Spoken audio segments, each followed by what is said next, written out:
வரை உம்மை சேவிப்பேன். உம்மை நம்பிடுவேன், உம்மை பின்தொடர்வேன்.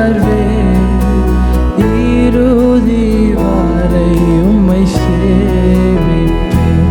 உங்க அழைப்பு இருந்ததால நான் அழிந்து போகவில்லை. உங்க அன்பு இருந்ததால நான் கைவிடப்படல. உங்க கிருபை என்ன காத்ததால வாழ்ந்து கொண்டிருக்கேன். உங்க அன்பிற்கு நிகரே இல்லை.